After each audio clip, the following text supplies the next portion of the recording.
How you on? Not bad yourself? Going there now. Good to see you, boy. Looking well. Yeah, all right now. Hi everyone, welcome to FVTV Zoom Room, and in the Zoom Room tonight we have Eoghan O Connell. I'm joined here by Derek Collin, Dennis Bean, and welcome to the show, Owen. How are you? How are you coping with full-time professional football, sitting on the couch all day? Yeah, it's been tough, to be fair. Not really, as you say, used to it, but we'll try to get out of the house a small bit and maybe do a bit of running here and there. Started doing some kind of proper training today, so that's just been about it, really. Watching as much stuff as I can on Netflix. It's been about keeping me busy. How are you dealing it with? We try that again. Yeah. That was him. How did you do that ventriloquist thing? So what's coming from the club over there, I suppose, from so anyone that's watching that doesn't know, Owen is playing with Rochdale. So what direction is coming from the club and from the manager? And not much really as regards the kind of hierarchy up in the club, but the staff, the manager and that have been in kind of constant contact. I think they put back the date that anyone can start training now to the 14th of April, but I think that'll probably go back again. So we've just kind of had just keeping us up to date with whatever's going on. And obviously they've sent out programs over the weekend for lads to kind of do running over the next couple of weeks to try and keep ourselves fit. So that's been about it, really. I think everyone else, I don't think anyone really has a plan. I think everyone's just kind of going with the flow and seeing what happens. You're like Dennis, so just getting fit at the moment. That's it. I'm a pre-season to my pre-season. As we can see your shoulders this week in the camera, and Dennis, fair play, it's gone a bit better. Just building them up. You see, every 2 weeks he's going lower because the weight is dropping. We'll just go, a little tease. Every kilometre run, is it? Yeah. Every metre, Derek. Every metre. Come on now. Every metre, yeah. And Derek, you see, you got a few new books, did you? Yeah, I just Hoggy's ones got thrown out again, so I changed Hoggy's with a few St. Vincent de Paul ones. So we thought Hoggy was in your house last week because he disappeared with a library as well. Oh, yeah, I only saw half of it today, so I was enjoying it. It was great to hear Admir, except for his new dodgy accent. I know, yeah. I couldn't believe it. Yeah. What's in the background there, Owen? Is that like a set of golf clubs or a guitar? Yeah, that's my golf clubs in the corner there. So I thought we were going to get a tune from the guitar. Oh no, yeah, you're right, I haven't got that in the locker. It's in the family only, but not me. How's the golf one? Into the golf?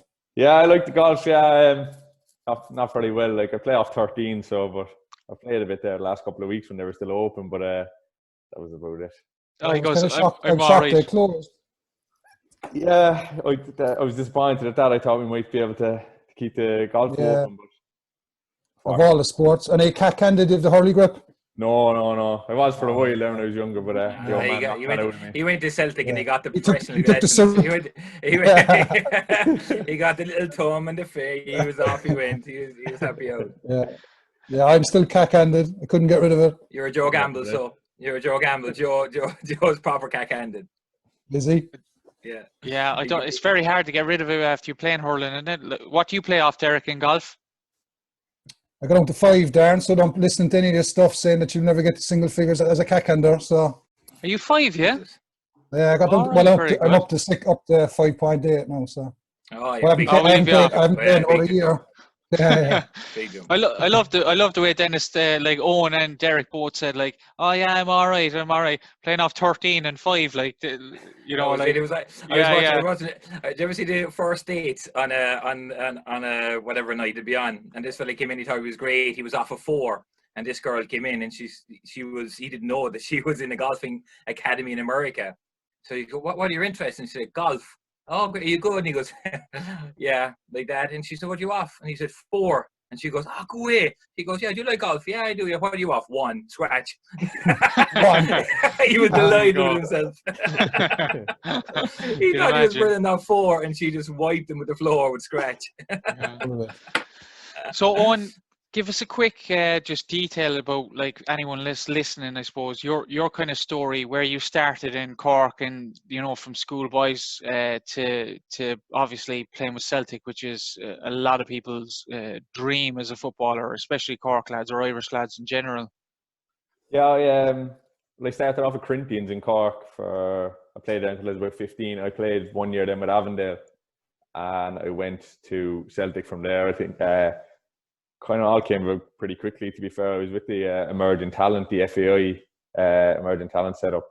They picked like in a home-based Ireland team to play Celtic in a friendly in Glasgow. What age was that on? I wasn't even 16 yet, just 15 that summer. Would have been July. I was 16 the August.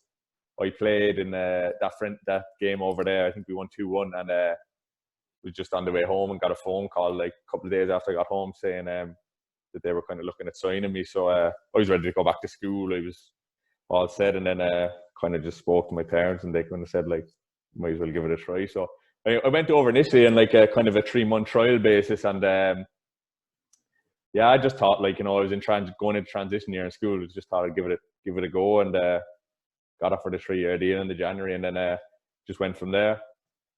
Was there for 6 years, all in, a couple of loans in between. I went on loan to Oldham. Was at Cork City for a couple of months, and then finished. Made my debut there when I was 18. Left when I was 21. I think I played 13 games all in. So did all right. Played a few games in Europe and all that. So didn't have to listen to my old man talking about playing in Europe again. But that was his one he held over me for years. But so that moment on when you were obviously kind of in trial, in transition, but then you're after getting the call. We're going to give you a 3-year. What was it? 2-year YTS, 1-year pro? No, it's different in Scotland. You just go straight to pro deals. There's no dollar. Yeah. So it was. I just signed a 3-year pro straight away. I think it was just a straight 3-year. Yeah. So 16 years of age. Yeah. Everything you were dreaming of. Everything. So what was that first moment like? Yeah, I was. To be honest, at the start, the first couple of months, I struggled, which I think everyone would. I actually went home to I think it was 6 or 7 weeks after I went there to play in the county final hurling for Blackrock. So I went home. I kind of just said like, look, I'm only here on trial. I'm not signed, so I need to go home for this. So I went home and ended up playing. Did you win? We did, yeah. We won, yeah. That's all right. It's worth it. So yeah. So and then it was a good story for it because I lived in Diggs there until I was about 18, nearly 19, and I moved Diggs in the November, and the Diggs woman only told me when I was moving out. She said to me, "Oh, you did well for a fella who was only supposed to be here for 2 weeks," because I think they told her they weren't going to offer me a deal when I moved in there in the November, and I ended up staying in the Diggs for 2.5 years and signed the deal in the January, and just kind of took off from there. But yeah, I didn't really have any time to think about it. There was 2 lads who moved in with me who were like, all seemed to be blown up, and they come over from Belfast and Waterford, and really high. I don't think anyone even knew when I left Cork. I kind of just basically got on the plane and started giving it a try. That was it. Yeah. Disappeared. And in terms of GA, because when I got my first call up to the Irish team, I was playing a GA game the day before, and I gave my phone to my outfit because I was on reserve team for the Irish 16s. And halfway through the game, my phone, and he was jumping onto the field with the phone, going, "Get off the pitch, get off the pitch!" So I found the GA great grounding, and it's good for physical upper body strength as well. You know what like, and to go back playing GA when I finished was always something I wanted to do. But at 32, 33, you lose a touch, you lose everything. I'm back playing for a couple of months, but you just can't do it. Do you know what I mean? But I just thought the GA was a great grounding as well. Yeah, it was brilliant. I like, my family's kind of steeped in GAA tradition, and it's huge. And I still, like, a lot of my good friends now would have been lads that I played Gaelic with growing up, and I'm kind of similar to you now. That's something I'd love to do when I retire is go back and play maybe GAA for a few years and see what's happening. But I loved it. I actually, to be honest with you, I was lucky when I was younger because I never really had to choose between. It only got me right at the end, I think, when things started to get a bit serious, when I was involved with like the Emerging Talent, that I had to go training on nights where I couldn't go Gaelic training. But I was quite lucky growing up that it never really clashed, so I was able to kind of go hard at all of them and just enjoy it really. Derek is just after reconnecting back there as well. Derek was just speaking about, just you were lost there, speaking about Celtic and how, Owen got there and how, I suppose, getting offered a contract at that age and stuff as a kid. And I know you're kind of big into this and coaching young fellas. Is there any kind of questions you want to ask Owen, how he felt, or, going forward to help young lads out there? Well, I suppose I missed what Owen said about it. I suppose I'm interested in the different personalities, and what works for one person might be the total opposite thing that another person needs, And I think at 16, 17, like I went to Brighton at 17, I was a bit of a home bird. I was I suppose a GA head, and I kind of took a chance and went over there. It was back in '94. I was homesick an awful lot, So for me, it was probably in lots of ways was the wrong move. If there was an alternative option here in Ireland like there is today, I suppose that would have been the best move for me, but that wasn't there at the time, So still, for some people, like their life improves when they make that move over, and for others it goes downwards, So I suppose every case to its own, and I think you've got to judge it that way. And what would you say to that, Owen, looking back probably from now to decisions that you made going over that age? Like, do you agree with Derek, or would you be like... Yeah, I definitely found it very tough the first few months, maybe even the first year, to be honest. I kind of struggled to get the grips with like the training, and I was all the other like lads that were same age as me there were a big way ahead of me in terms of like physically, so I found it hard to kind of implement myself. But I remember just kind of thinking to myself when we played in the under-17 Rangers in the Glasgow Cup final. We lost on penalties, and I remember thinking I did all right. Like my dad came over, I played well in the game, and I just remember thinking to myself then that kind of gave me the kickstart that I needed to think that I can do it. And I remember going home that summer and I trained the whole summer and just thought, like, I survived that first year. I don't want to be surviving again for the next couple of years. I want to give it a good go. So I got back in the second year then, and that was when I kind of knew then that was for me. Like there was no more homesickness. I was ready to go and do what I could.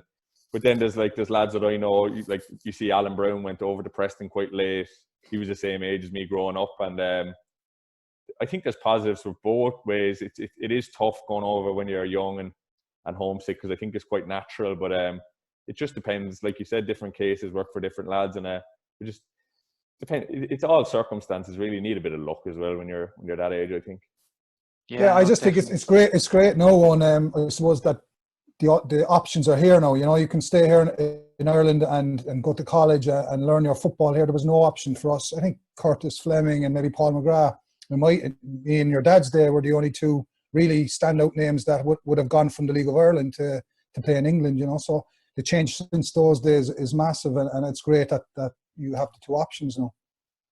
Yeah, it's huge. I was only saying that to my dad a couple of weeks ago. I was home. My younger brother is 15 now. I think he's 16 in June, but he's playing for Avondale now. And I was kind of saying it's kind of great because he had these kind of issues when he was younger, where he had grown huge. He grew very quickly and kind of needed to grow into himself. But I saw him play that a couple of weeks ago, and I kind of thought to myself, he looks very comfortable now. So before you kind of be thinking to yourself, oh, he's 15 or 16 and he's only like getting there now in terms of physically up to his age. But you can go now and stay at home till you're 18, 19, 20 and still have a chance of going across, like you said, which is a huge asset, I think. I tell you what, there's good breeding in that O'Connell family in there, because Andy's decent as well. What's like tricks of the trades there? No, what's going on there?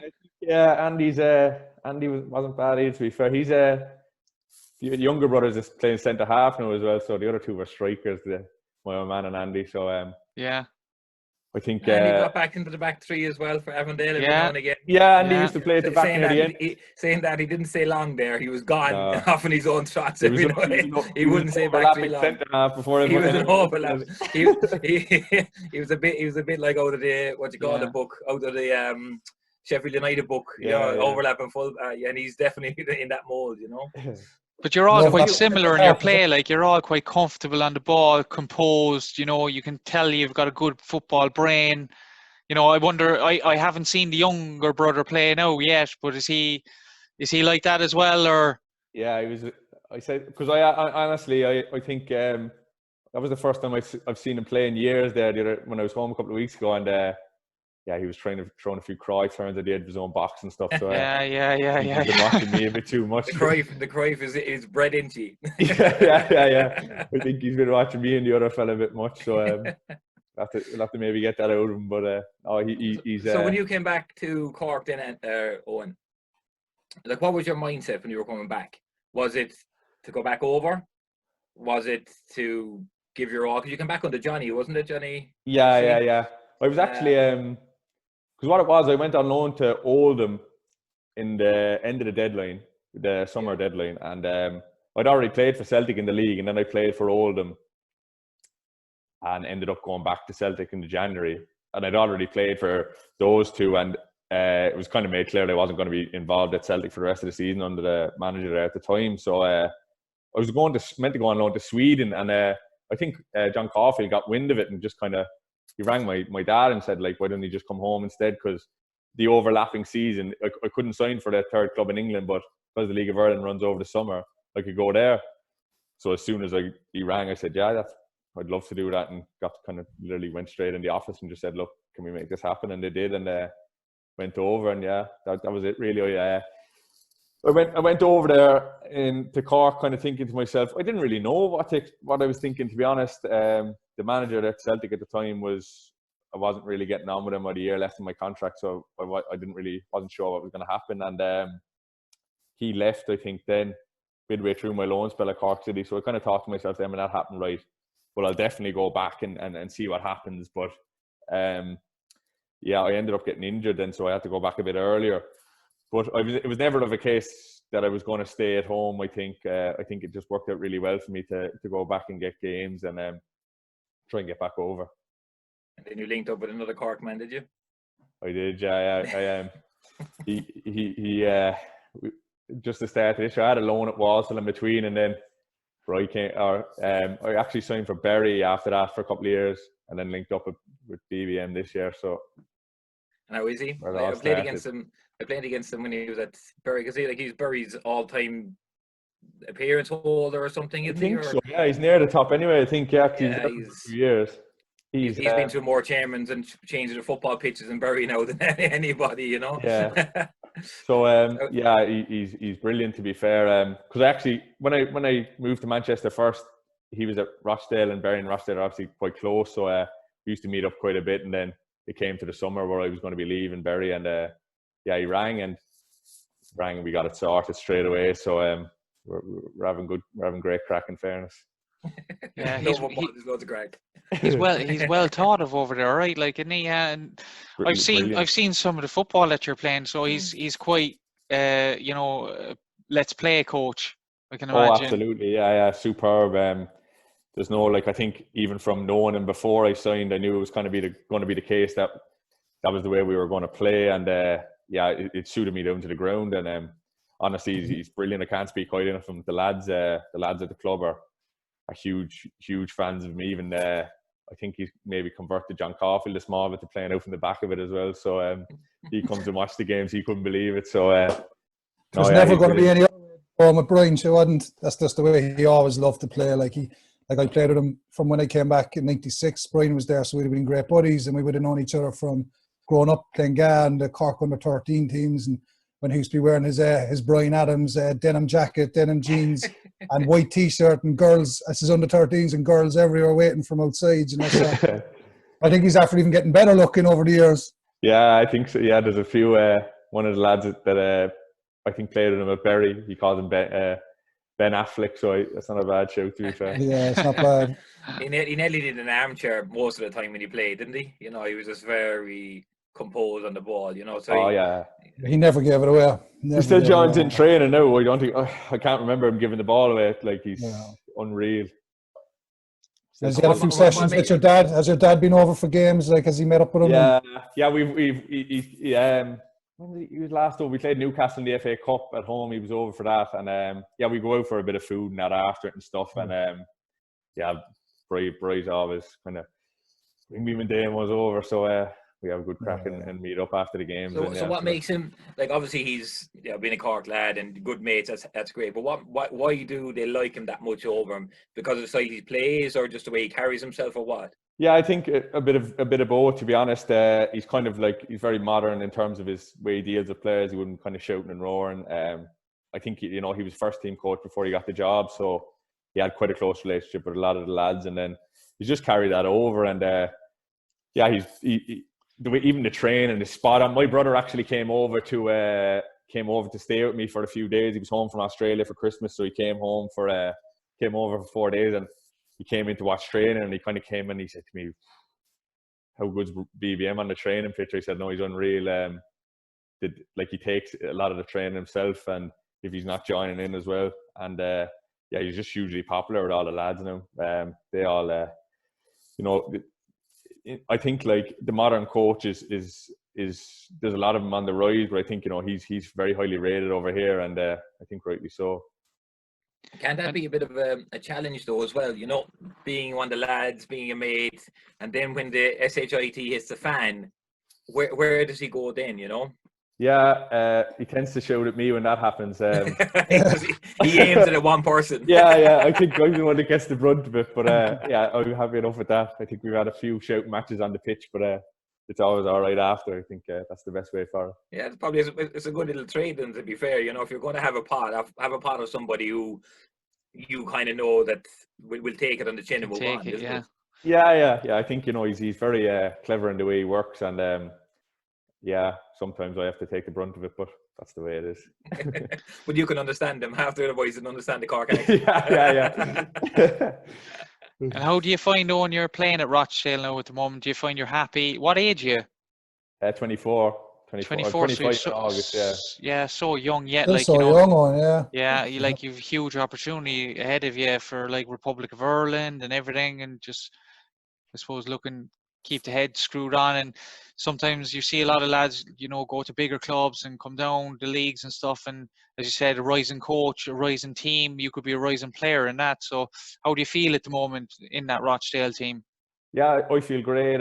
It's been, I think when I signed for Berry, I had a couple of injuries there. I ended up having ankle surgery in the January of my first season. I'd already had a knee injury, so I didn't play much. And then last season, it was kind of finding my feet again, getting back into it. I think I had about 35 appearances, but most of them were kind of off the bench playing in midfield, so I didn't play as much. And then this year, yeah, I've had a free run really. I missed 2 or 3 games early in the season, but I've played 31 out of the, I think, 34 or 5 league games. So I've played 38 games already, including the cup. So that's the most I've had in terms of a run. And yeah, I feel great. I'm really enjoying playing here, and it's perfect. It was a perfect move for me, to be fair. It was just what I needed at the time in the summer, and just hoping we feel we're in a false position in the league anyway, a bit lower than we should be. But we feel we have enough to kind of stay up and build for next year again. And what are the finances like on over at the club at the moment? How are things looking?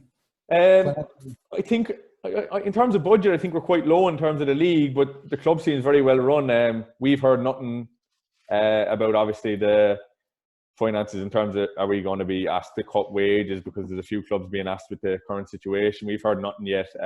We've been paid fully there last month, or just on Friday, I think. So, it'll probably be in the coming months where things might change, but everything's okay at the moment anyway in terms of that. How are you? Have your Celtic money anyway, you're okay. That's it. Celtic money. Celtic and confirmation money all together. Didn't make that much there. So I suppose, from going to Rochdale, going to Celtic, let's go back to Celtic. When you were playing there, were you like in awe of the place, the coaches? Like, what was the professionalism like at the club? Yeah, it was like. It changed from time to time. I made my debut when Neil N was there, when I was the manager, and he was brilliant. And they like a lot of big players at the club then who went on to kind of play in the Premier League and that. And then Ronnie Doyle came in after that for a couple of years, and it was a completely different setup. And you know, some lads kind of took to that, some didn't. And then it was after I went on loan to Cork City, and I actually came back kind of in that summer to kind of think to myself, I've got a year left, I'll just see it out, maybe go on loan and then move. But Brendan Rodgers took the job then, and I ended up starting the season in the team. So it kind of surprised me hugely. But yeah, like you say, sometimes you kind of have to pinch yourself. Like you'd be watching like old firm games on the telly years ago, and Scott Brown's playing in midfield, and all of a sudden he's a teammate and a friend and stuff like that. It was kind of some kind of pinch yourself moments, but I've never really been one to kind of get taken away by that. So I coped with it quite well, and it was always all right. Was it hard to leave on? I think it was time, to be fair. Yeah, it was time. I was offered another year, but it was kind of a token gesture, to be fair. They were looking for kind of compensation money when I was leaving. So I think I was ready to leave at that time. I was left out in Israel for the last European qualifier. I think we played Hapoel Beersheva. It was we were leading from the first leg, and I played in the previous 3 games and the league games, and I was left out of the squad, not even on the bench. And I remember thinking to myself that night that I was going to leave no matter what happened. Even if I got in with my contract up, I was going to go somewhere. It worked out that I didn't end up playing again after it, and left anyway. But I think I'd had a lot of over the couple of years where it looked like I was going to get a chance, and I was in and out and in and out. I just really wanted to go somewhere where I was kind of going to be part of it properly and try and make a proper good career. And I think when it came to it, I was ready to go, to be fair, definitely. So it wasn't disappointment. For a fellow who's 24, I was saying, for a fellow of 24, you've a huge career behind you already. So as Darren was saying, there's massive opportunities ahead of you from your experience so far, 24 years of age. Yeah, I've experienced a lot of things. Even just being I learned so much from the first kind of, when Neil Lennon was the manager. I made my debut in the March, but I've been involved from the November on until the March, and I learned so much just being on the bench, being in and around and watching games in terms of how to be a good teammate and stuff like that. I think it stood me in good stead, and gave me the kind of the platform to go on from there. And I ended up playing in some good games. Not a lot of games, but there wasn't that many of us at that time that broke through. So we did all right to get in and play a number of games, and then obviously moved on. Go on. What would you think is, at 24, what would you think is success now? Because some people are saying getting the Celtic doing really well there, getting European games, getting league games, playing in all foreign games, etc., and then moving down to the leagues. Are you happy, or what's your goal? What would be a successful career? Yeah, I definitely try and get up the leagues, but I'm not really hugely focused on looking forward. I was very hard on myself there for years. I remember I'd come home from training and I'd give in the ball away, and I would do my head in for the whole night, and I was probably a bit hard to deal with for a while over it. But ever since I've kind of signed here in the summer and even last season, I've kind of taken more of an approach where, I'll just try and enjoy it. And obviously I get I'm very competitive, so I get a bit of grief in training for shouting at Brian, whoever's reffing the games and stuff like that. But nothing wrong with that. I've taken more of That's normal. The lines and the cones are there for a reason. This thing of having it a foot outside, play on. No bloody way is not play on. I agree. He's murder for that. There's no such thing as play on. But it's more of an easier approach. I kind of said it to my man was getting very kind of worked up about it over the last, when I was about to leave Celtic, or last year, when kind of things were going wrong with injuries and that. I just kind of said to him it's going to be a long ride, so let's just try and enjoy it from now on, because there's no point in getting obsessed or upset with things. And that's just the way I try to look. When you play your best stuff on, when you're enjoying your football, you're going to play much better. When you obviously deal with the disappointments there, and then we'll have a time limit on that, and just do it. And I think that's when you start playing your best football. Definitely, yeah. To be fair, I've made it a lot. I've been a lot more settled this year and stuff. I've moved into a house just outside Manchester. My girlfriend's moved up from Birmingham, so she's in with me, and I've just been a lot more settled in everything I do. I'm doing better things off the pitch and stuff like that. So everything is a lot better, and just giving me a lot better base to build from, really. And do you think that self-critical kind of attitude, do you think that helped you or hindered you in terms of when you're at Celtic? You know, were you overthinking things? Were you blaming other people, blaming yourself, or were you kind of saying eventually you just went, enough's enough? Yeah, I think, well, certainly I had a very kind of frustrating time for a couple of years where I kind of felt like, I was never going. I always kind of think to myself now, if maybe Brendan Rodgers had taken over from Neil Lennon, then I was like young and really like hungry at the time to kind of do well. Whereas when the new manager took over, I was like, I'd made my debut, I wanted to kick on, and he was kind of saying, "Oh, be patient," and I was probably almost too exuberant and wanting to do well and wanting to move on. I was kind of seeing lads who were my age, like playing in games and leagues, and I look at the amount of games I played, and I'd only played 3 or 4, and I was nearly 19 or whatever, 20 years of age, and I became just kind of obsessed with getting better. Maybe I actually spoke to Paul McShane's at us. I spoke to him about it recently, and he always said that he was kind of in a rush and obsessed at a young age. But if he looks back now, he always thinks like, I had so much more time than I thought. And I think I've just come to terms with that over the last while or so. That, you know, there's plenty of time, and I'm really enjoying it more now. Yeah. That's definitely key anyway, because that's what we're trying to probably say to you. You being 24, we're thinking now we're like the 3 ghosts of Christmas past here. You know, we see the opportunity that you do have. Like 24, you were at Celtic, now you're at Rochdale. You know, you're a decent footballer, big, tall centre half, can play football, and that's what the modern game is looking for. So again, you know, like, I know you're not in a rush or anything like that, and don't take too much pressure, but like, you know, look after yourself, as you said, do the right things after football and after training. I hope you're doing yoga and stuff like that, stretching with your injuries and stuff like that, and keeping fit. But you seem to be, look, you're getting through games now and stuff like that. You did have a few injuries, but no, huge opportunity ahead of you. And if you look at the Irish squad as well, and thinking further on again, if you look at who's going to be taking over, you know, that's his philosophy, is get the ball down and play, and that's exactly what he brought to Dundalk that time, you know.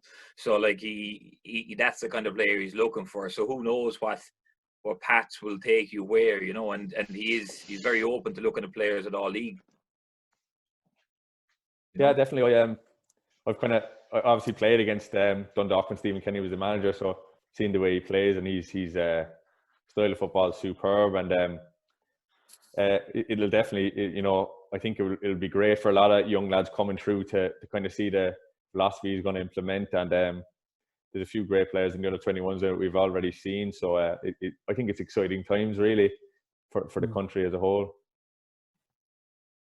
Brilliant. And there's 2 other lads that were at Cork City at Rochdale as well. Was there kind of like getting a little bit of a Cork clan together? Yeah, Dudes and Jimmy. Ryan Delaney was there as well. He left there in January, we lost one. But yeah, Dudes and Jimmy are in. Yeah, we have good crack, to be fair.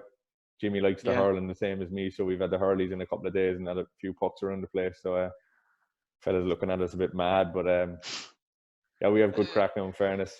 That's important as well, as probably we all know, is to, you know, have those connections in a team, and like it's vital as well if you're away from home and away from your family. Yeah, definitely. Yeah, we've got, like as you said, we've got the 2 lads, and we've got a good few Irish, and McShane's there as well. So the 4 of us go for a coffee every Friday, the day before a game. So just little things like that, I think, can help you take your mind off things. I think we're all, you know, we've been here a few years now, so I don't think there's any real thing for homesickness. But it's great to just get out and do things like that together. That was like me and your dad as well. We used to go for a coffee on a Friday. Oh yeah, yeah. And Irish one. Irish, yeah. He was calling creamers. Not the 2 points tonight. 2 points tonight before the game show. Yeah, the quart. The quart. Yeah, he says that now. You introduced me to the quart.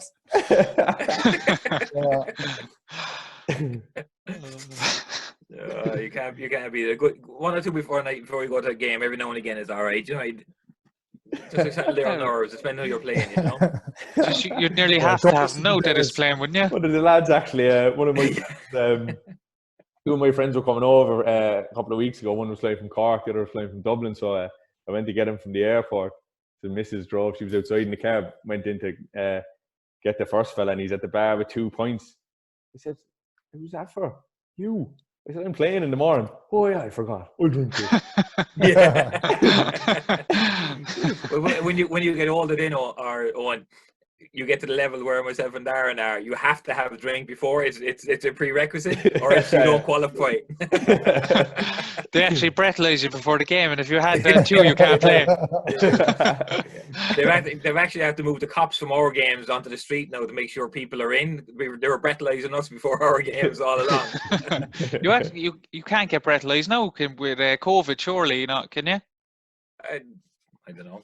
I won't try anymore. Hoggy's not here, Dan. We can't go through that one with Hoggy. we need the solicitor or the barrister. We're missing our lawyer tonight, Hoggy. Yeah. So if we say something, we might have to retract this one. Yeah, we're missing better call Saul. Exactly. So when do you think you're back on? The training. Yeah. It says our program says the 14th of April, but I can't see it being that. I think we'll go back a few months yet. I think it'll be at least maybe June, July before we look at playing games again. But that's just hazarding a guess as well. So will you see out the season? You think? What's the talk? Yeah, I think so. I think the way everyone seems to be talking over here is that the season's going to finish no matter what happens, even if it carries on. So hopefully we do anyway. We take it. Not like some of the leagues, isn't it? Aren't they in? Who is it? Jersey Island or Jersey something? They've won all their 27 games, and they're talking about scrapping the league. Jesus. They have to fly over and back for every game because it's literally in Jersey in the Channel Islands, and they've won 27, 30 out of 30 or something like that. And they've put good money in to get promoted. They're not scrapping the league. Wouldn't you just be unbelievably frustrated? I think they've said all leagues below the National League, I think, have been void anyway so far. Yeah. They're talking about the National League maybe going as well, but I'm not sure. Is the club just closed though, and you can't use the facilities or anything, or? Yeah, closed. Yeah, I'm living about half an hour away anyway. But there's actually a football pitch just kind of in like a park, not far from where I live. So I went up this morning to do a bit of running. There's a couple of lads live around here. They were actually there as well. So we did the running. I hope you said 2 meters apart now. We did. Yeah. your 2 meter passes. First thing my mother said to me when I was telling her. We're all in that mindset here now. So tell us, what's the story with Bonesy, the nickname? Is that because you were nailing fellas when you were younger or what? Or? Definitely not. No, I was a bit soft when I was younger the other way. But I think my dad started calling it when I was about 1 or something. I don't know why. And it's honestly just stuck from there. Teachers in school used to ask me, like, what's your name again, Bonesy? So it was stuck everywhere I went. And then actually, when I went to Bury, it was kind of Owen for the first few weeks, and then I was in the car with one of the lads one day, Stephen Dawson, and he was friends with BBM, and he rang him, and BBM, he says, I'm in the car with Owen here, and BBM says, who, Bonesy? And then Bonesy was alive again. Oh, there you go, it's alive again now, yeah. It's back with you. Because I was talking to Kevin Mulcahy, he's a neighbour of mine here, and he said you met you one night and you were just talking, and he goes, I met Bonesy, and I was like, who the fudge is Bonesy? I'd never heard it before. My young fella's on as well, and I'm calling him Bonesy. It's just, I don't know, I get rhymes well. Oh, and a Bonesy. And I think he was happy when I said I was going to talking to you. And I said, he's Bonesy as well. He said, oh yeah, he's like me, so he says. Setting the trend, all the new children born now, and this baby boom, we all got Bonesy. My girlfriend she comes over to Cork, and even my mum calls me Bones. Like, she kind of feels like she has to call me now as well, saying, oh, you're all right, stick with Owen. So have you any last questions for Owen there, lads? I think I'm probably after asking him everything that I'm going to ask him. Do you want to know anything from with the club? What's the goal with the club? Would you have goals like to get promoted on, like in the next year or 2, 3? What way is it looking? Or is the finances just to stay, just survive, or how's it looking that way? Well, I think the last few years is definitely it's been like all about survival for the club. But this year I think we came into it and we've got some very good players, to be fair, and we had a decent start. I think we won the first game away, and then we played it away the second game. I think we had a goal disallowed the last minute, and then we conceded last minute of the third game. So we could have had 9 points in 3 games, but we were kind of thinking, right, we're on a run, but we ended up with kind of 5, and then that's just kind of been the story of the season. We've had loads of injuries. I was the only fit centre half there for about 20-25 games in a row, so it was it's been really kind of tough on the squad. We've got a small squad with, like, packed with kind of good quality players, but we've had that many injuries. We had like 15, 16-year-old on the bench for league games, which you don't really see, at this level.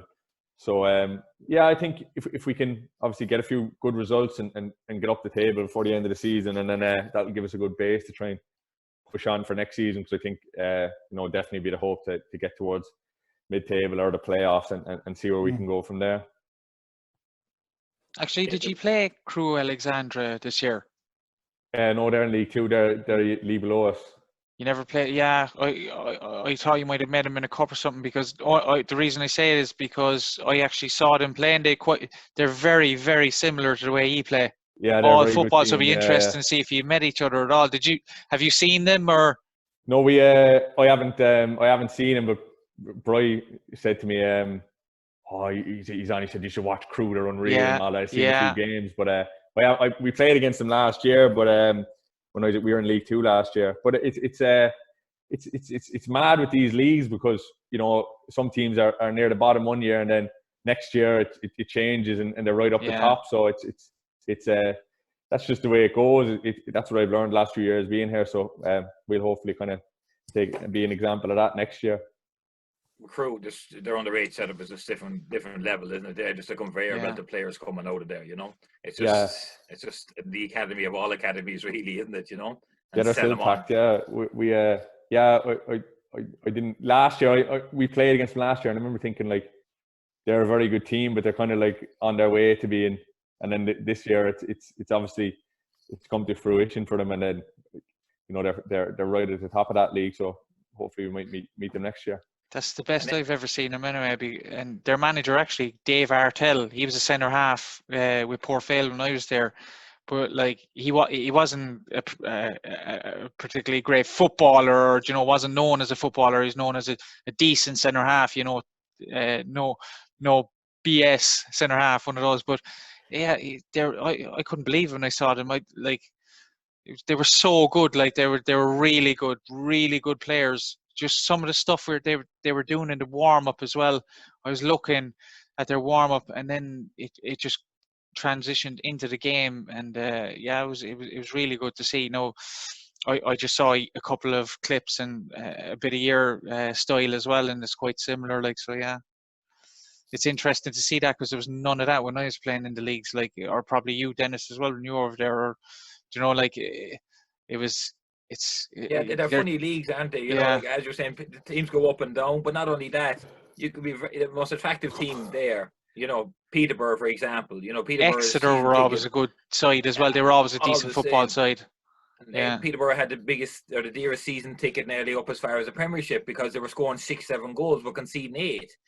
Because they were just playing against big, strong boys who just did the job well. Do you know what I mean? And that's why it's hard when you're playing football to ultimately up the pitch, and then all of a sudden they're in, Yeah, we played them Peterborough there this year, and it just kind of summed up the league really the way it went. I think they scored after 18 minutes, and I don't think they got a kick of the ball before that. We were all over them. Their strikers chasing around, going, "Oh my God, you're unreal," and all that. And about 10 minutes later, it was 3-0 to them. Yeah. It does your head in, and it was just an example of the way it is. But like you said, they'd be one of the favourites, Peterborough, all the time, because I think they always seem to have very good players anyway at this level. They obviously get a crowd as well, don't they? Yeah, they have that niche kind of, like I said, they had the season tickets high, made no difference. People paid the price because they knew they were going to see goals, and and they always produce a player or two always that moved on again. But again, they've yo-yoed all over the place, haven't they, up and down? Yeah.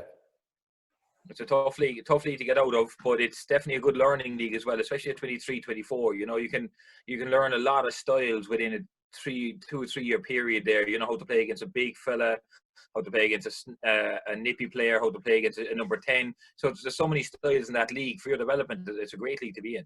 Yeah, it's huge as well. Yeah, but and even like this year, there's some huge clubs in the league. You've like Sunderland, you have Ipswich. You got the likes of them to play, and then it's completely different. Like, you know, you could be away at Stadium of Light one week and away at Accrington the next week, and they're equally as tough games. There's like you go to Sunderland and you think, oh, just because they're a huge club, but sometimes like it can be a harder game going to the likes of Accrington and even us, really, I suppose, other places.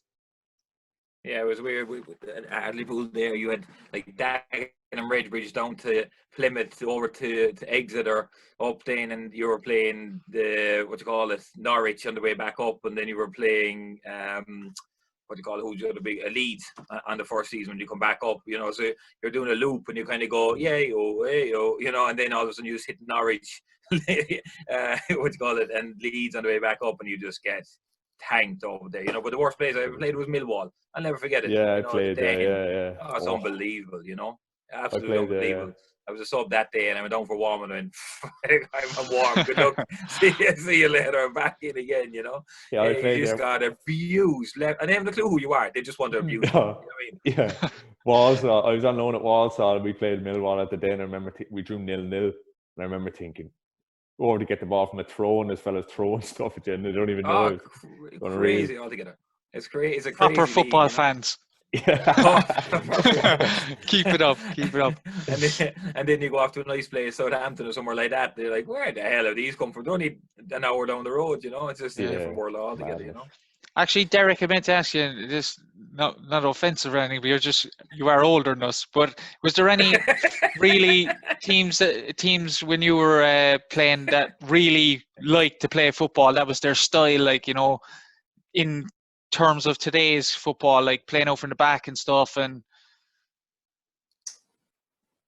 my memory's shocking, Darren, but I can't think of anyone offhand. Like, I even watching the 2005 game last week when we played against Derry, and we would have been known as the last game of the season when we won the league. We would have been known as a ball playing team, wouldn't we, Dennis? At the time, like, we would have been good football. But watching it last week, it was a different style. It was I think Mick kicked every ball long from the goal, but once it broke down up there, that's when we played ball. It's like we played ball in certain areas, you know. We were dynamic, and it flowed a lot, and fellas tried different things. You had the Georgies, John O'Flynn's, the Roys, Joe Gamble in the middle, but it was done in different areas. I think sometimes, like, it's great for watching Man City and Liverpool playing, or Barcelona playing the tiki-taki kind of stuff.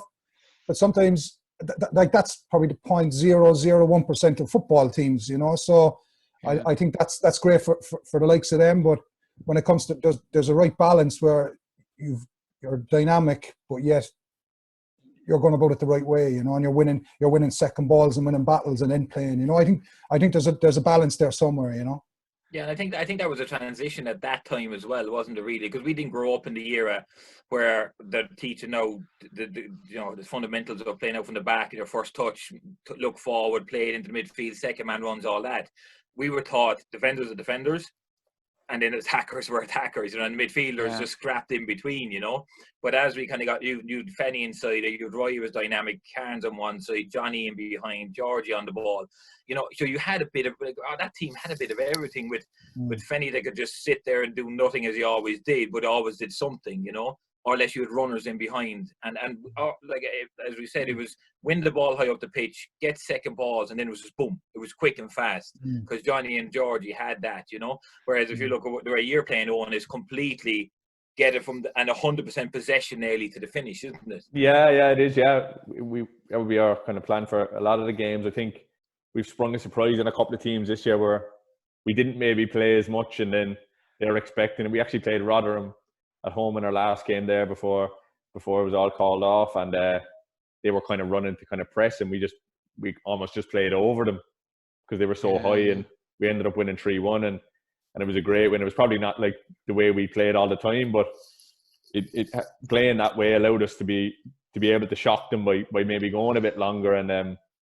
But it's good to be able to adapt, isn't it? Like, yes, it's good to be able to adapt. Like, every game is totally different depending on what styles meet each other, you know. And I think like hitting the front man straight away isn't a bad option half the time, especially if you can do it well, you know, and hit a nice ball in the channel or ball to feet from the centre half to the centre forward and bring people into play. You know, there's different ways to skin a cat. Like, and I think that's what I love about football is even different styles. You know, I love watching Atletico Madrid play. I love watching Ajax. You know, there's so many different styles, and I think once you can give the players freedom to, I suppose, conquer the different situations, I think that's an important part of coaching. Yeah, definitely. Even playing long early for maybe the first 10 or 15 minutes can just take the other team back and allow you to play a bit more then. But I've had a few arguments after games. When you're playing a style like that, you know that it is a case of play out. Then you change it, and Brian says, right, we're going to play that way. You know what's going to happen, right? But do you have that target man to play off then? Because you never really play that way. Well, Aaron Wilbraham is plays for us. I think he's 40 now. Yeah, we're all at his 40th birthday there. He actually scored against Newcastle in the FA Cup, but he's I think I played against him. He was at MK Dons when they made that's right. Yeah, he was there. Yeah. Still going strong. Big man. He's like a man in Millwall now as well. What's his name up front? What's his name up front for Millwall? Oh God, he's Harris. there again. No, he's well gone. Harris. He's well gone, is he? He's there as long as Morrison. Morrison, that's it. He's gone. He just retired. He was at Shrewsbury there this year, but he was there for years. Yeah. Oh, years and years. He must have been 40 as well, you know, by the time he finished. But again, just a goal scorer, you know, and he could play the game unbelievable and fit as a fiddle as well. So if Stephen Morrison, is it? Great. Yeah. Stephen Morrison. Oh yeah. And he was like Ravanelli by the time he finished. He was so grey. Do you know what I mean? You know. I think my old man's his biggest fan. He says, I've had a load of arguments after games. My old man rings me, you need to play the big man all the time. You need to play the big man.